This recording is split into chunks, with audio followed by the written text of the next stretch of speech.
做一个好人是什么感受？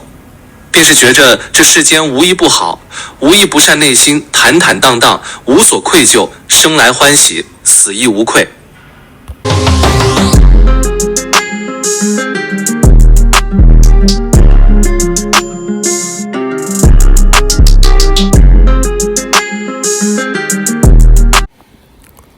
Hello, Singaporeans.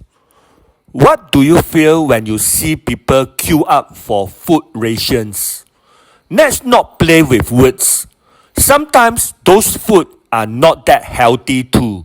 Canned food, soft drinks, packet food, etc. Do you agree? Yes. There is no easy way to do good.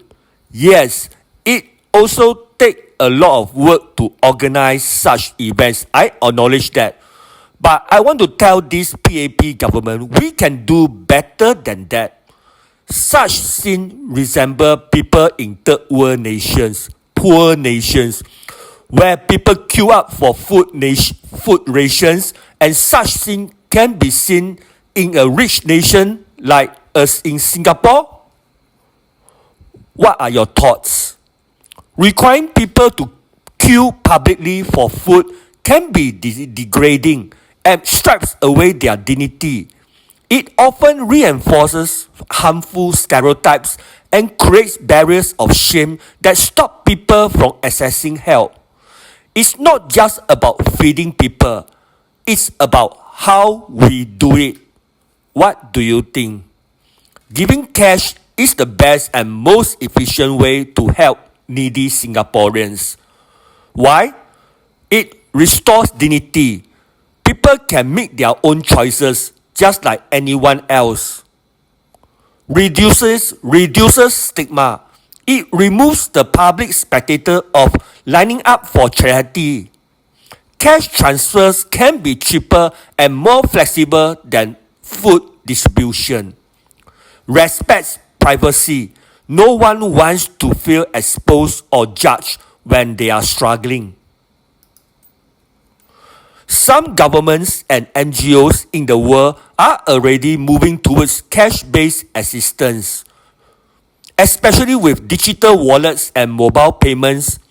Others offer home delivery programs, especially for the elderly or disabled. If you are in a position to influence policy or community action, your voice matters.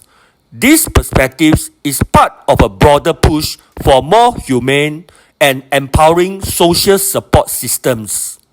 You are advocating not just for surviving, but for respect, and that's crucial.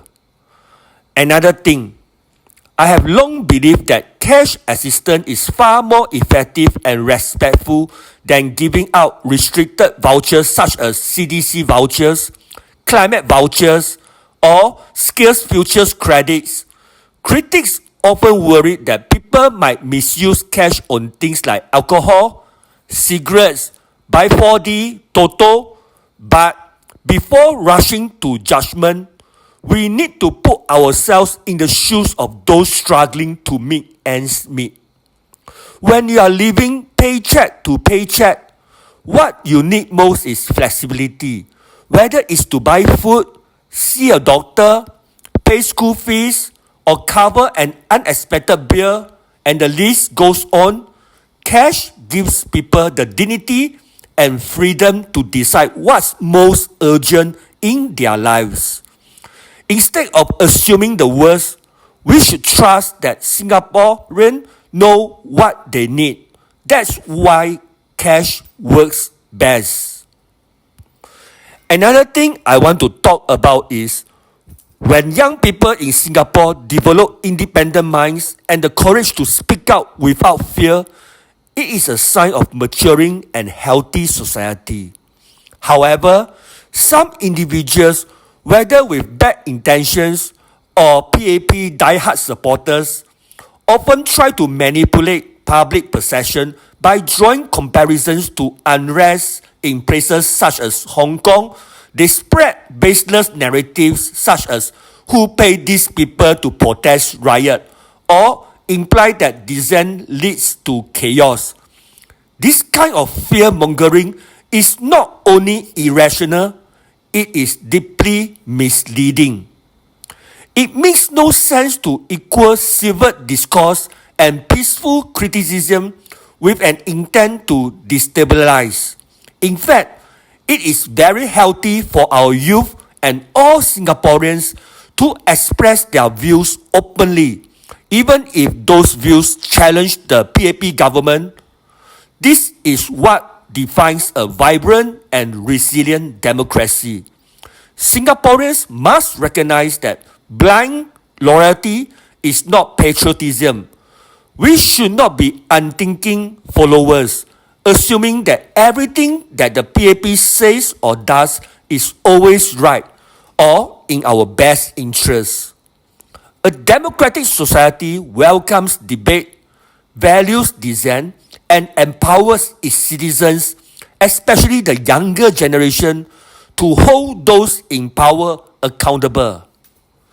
Lastly, I would love to hear your thoughts. I am Ben Puah. Thank you.